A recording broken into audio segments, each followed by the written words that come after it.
Thank you, David. And I join Louise in welcoming all of our dignitaries here today and all of our guests. Thank you so much for being here.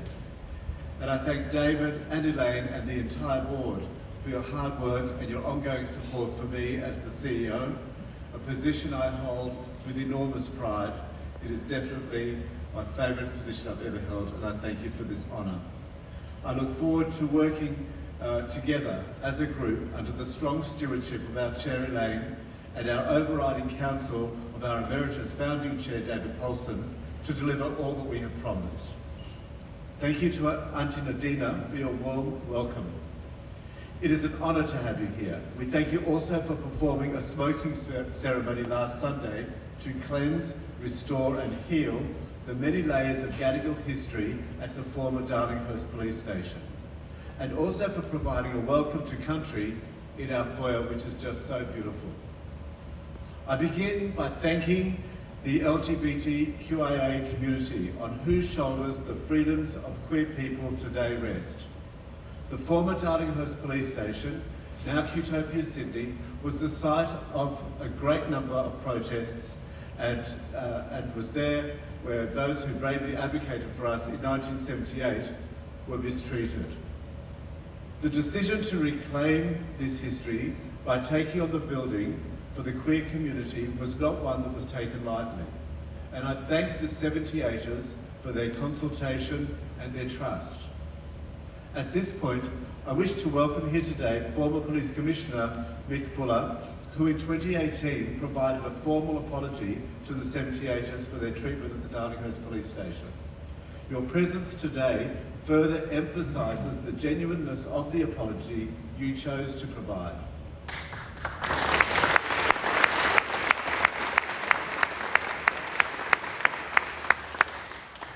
Welcome everybody to Qtopia Sydney. We are storytellers, stories that tell of our long history in this country, from pre-colonial days to today, and our contribution to the wider community in all aspects of our society. Stories that chronicle many of the community groups and activists who have moulded our vibrant queer community. Stories that celebrate our identity. And central to any cultural and not-for-profit organisation must be a narrative of heart. Our story essentially started 40 years ago, when what began as a doctor-patient relationship blossomed into a friendship and then became a guiding light for community recognition and remembrance between the late Professor David Cooper and our founder and Emeritus Founding Chair and my beautiful friend David Polson. To the late Professor Cooper's wife Dorrie, and I'm really sad that she's not with us here today, and our director Ilana Cooper and Rebecca Cooper, David's daughters, as well as David Polson, thank you. The sharing of your story has inspired us all to deliver this important community asset. Qtopia will tell its stories through exhibitions, performances and community engagement programs. Our inaugural exhibitions focus on 5 major themes: HIV/AIDS, human rights, sexuality and identity, media representation, and First Nation stories.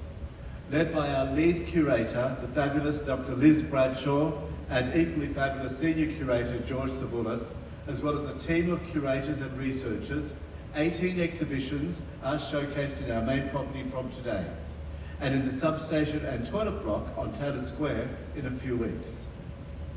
Our second method of storytelling is through performances, told on our 3 stages: the bandstand at Green Park, the beautiful and quirky substation at Taylor Square, now proudly sponsored by American Express. Thank you very much for coming forward, which will open in 3 weeks and will host performances at night and exhibitions during the day. And the purpose-built 60-seat loading dock theatre in the back of our main property. In your tote bag, you will see a copy of the 2024 season booklet. Please have a look at it. Already 9 productions and 2 festivals have been booked for 2024 alone.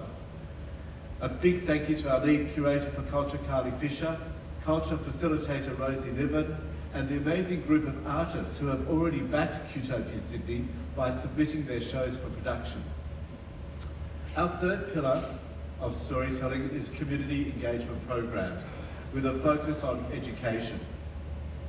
At a Qtopia Sydney event back here with our friends at the National Arts School last year, one of our wonderful patrons, Michael Kirby, when responding to what he thought was Qtopia Sydney's main purpose, said, education, education, education.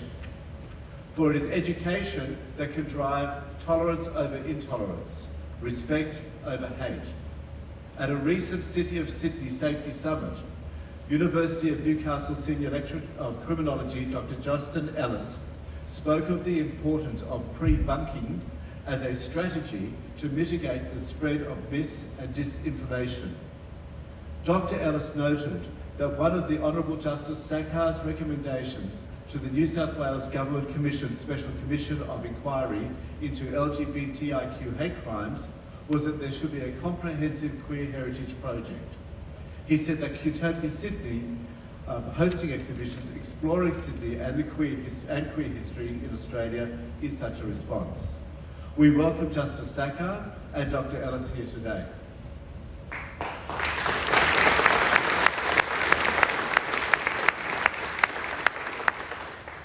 I am proud to announce that Qtopia Sydney is working with the Department of Education on a collaboration agreement. I thank the Department of Education and the Teachers Federation, who have worked closely with our senior educationalist Ruth Shipman for their advice and their expertise in guiding us to create a suite of curriculum-aligned education programs that will bring school students to Qtopia Sydney on excursions from later this year, beginning with a new high school flagship program, Identity, Community and Connection. In addition to our curricular-linked education programs, we will also be rolling out a suite of community engagement and corporate programs for well-being, as well as intergenerational programs for the whole family.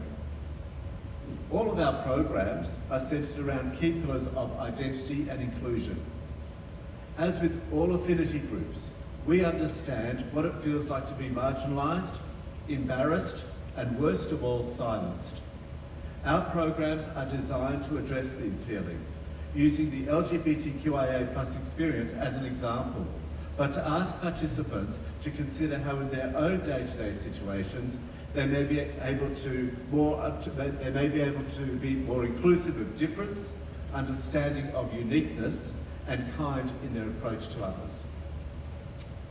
Getting to this point has been a massive team effort. Passionate people, generous donors, and government recognition and support. First and foremost, a huge thank you to my team. Amber Vincent, Swani Tupou, Dr. Liz Bradshaw, Carly Fisher, George Savoulis, Rosie Niven, Brett Lyon and Scott Wickmont.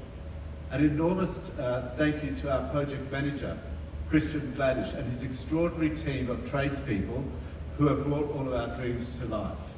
Christian and his team finished at about 4 o'clock this morning.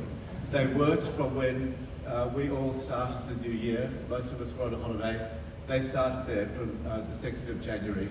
We were handed the property in late last year, and since then we have converted a police station into a place of storytelling, and then have the curators having the opportunity to finally get in and actually curate and present their stories. It's been an extraordinary path, and I congratulate my entire team.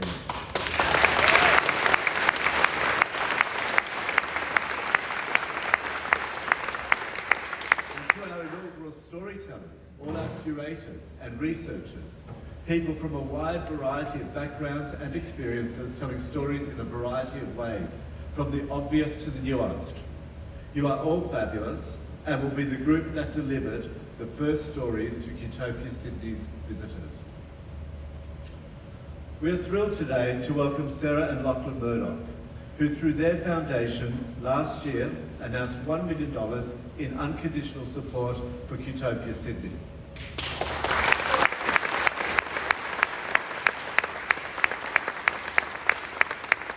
Their generosity has continued over the year, with incredible support for further fundraising, sponsorship of full-page advertisements in newspapers across the country, and support for an inspiring gallery of recorded interviews of some of Australia's most prominent faces, a Qtopia Sydney initiative that will continue to grow with future planned interviews. Significant pro bono and low bono support has been provided by legal firm Paula Wilcox, WMK Architecture, Urbis Heritage and Planning, PwC supporting our business case, and Brilliant Logic, who created our brand, our communications and marketing strategy. I welcome many of the directors and teams from each of these organisations today. We simply would not be here today without your passion and dedication to you all, and I wish I had time to name you individually, because the work that you have put in to making this happen is something that I will never forget.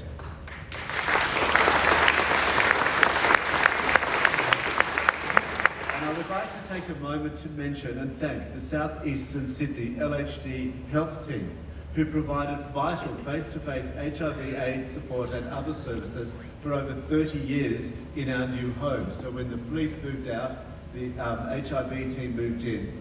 Our thanks extend to every health worker who graciously tolerated the disruption of moving in support of Qtopia Sydney's mission. What has been done in less than 2 years, securing 4 sites, significant community support, financial support from sponsors and government, collaboration with the New South Wales Education Department, compiling a full season of live performances, 18 incredible exhibitions, is an achievement of which we may all feel very proud.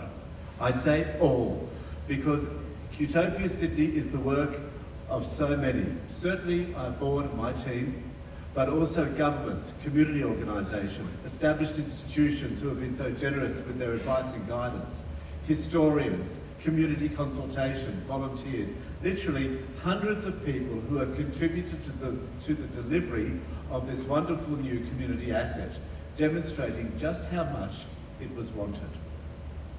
It is our goal to achieve financial self-sustainability as quickly as possible.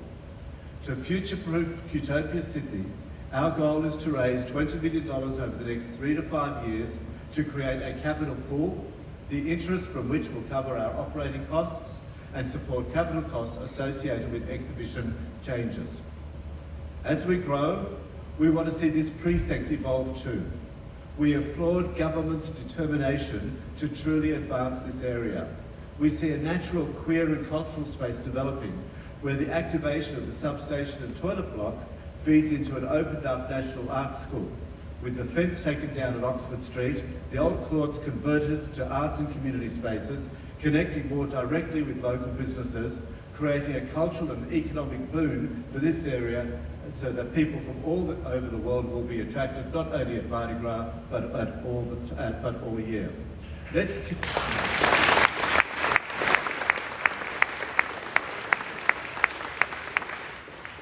continue to work together to activate and enliven our wonderful old properties and bring them to the enjoyment of the whole community. 3 levels of government: local, state and federal, represented by their leaders, join us for what will be to open the largest centre for queer history and culture in the world. I say to each of you, thank you. Your attention here emphasises to the queer community that our stories matter, that we matter, that we have a place in Australian history and that we have contributed in every part of the Australian story, be it in politics, business, arts, sports, medicine, law and more. Thank you also on behalf of the people struggling with their identity, afraid to open up and be their authentic true self. For it is this day that they will look at for assurance that in this country, this country values them equally and will protect them.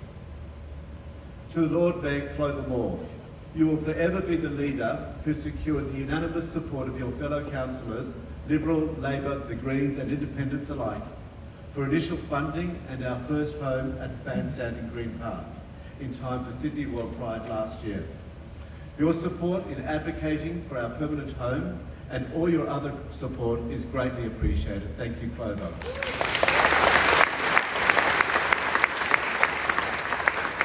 To Premier Chris Minns, you held the door open for us as we advocated for your support.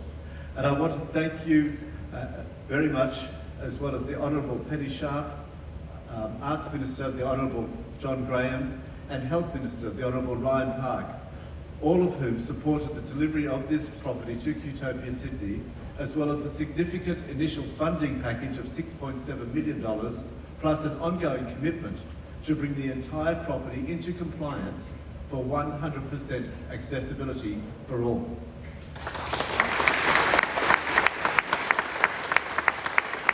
Minister Graham, may I extend an extra thanks to you and your team, as you have made private visits over the last year, checking on our progress and making sure that every support was being provided to us. It certainly was, and I thank you. Thank you also to our State Member for Sydney, Alex Greenwich, MP, for his support right from the start, from commending Qtopia Sydney to the Legislative Assembly in May 2022, and for his assistance with various approaches to both the City of Sydney and the State Government, both the former and the current.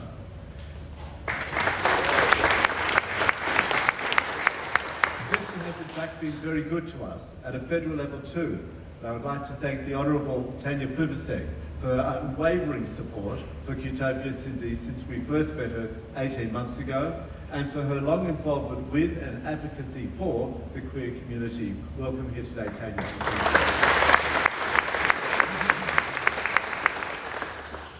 The announcement that the former Darlinghurst Police Station would go to Qtopia Sydney was made by both the Liberal and Labor parties prior to the last state election. As soon as these announcements were made, I recall receiving a phone call from the CEO of Create New South Wales, Annette Pittman, and Director Rosalind Lader, both of whom excitedly welcomed the Qtopia Sydney initiative and undertook to closely work with us to bring it to life. Truer words could not have been said in this project.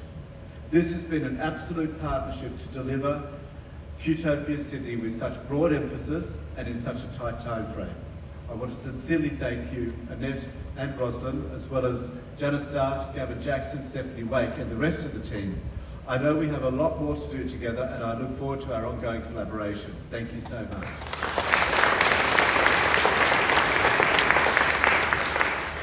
Our Prime Minister, the Honourable Anthony Albanese. This is a dream come true personally to speak to you, the Prime Minister. You are the only Prime Minister, sitting Prime Minister, to have marched in the Mardi Gras. This was not a quaint gesture on your part, it's something you have done for over a decade. Prime Minister, before I call you to the lectern, I wish to take a moment of personal indulgence to explain to you what your leadership means both domestically and internationally. In 2022, I married my husband Billy, who's sitting next to you there. When I proposed to him, he recalled with some emotion that when he was growing up in Kenya, he would look over the fields and wonder if he could ever be his true self. Something he thought was simply not going to be possible there.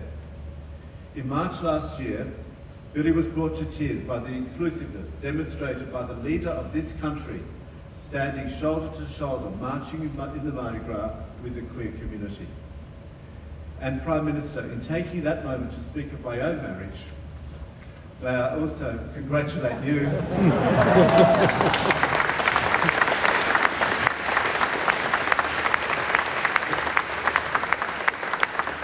Congratulate you and your fiancée, Jodie Hayden, on your engagement. We could have had a double at the Dodge. How wonderful it is that you are marrying at a time that equal marriage laws you fought so hard to deliver now exist.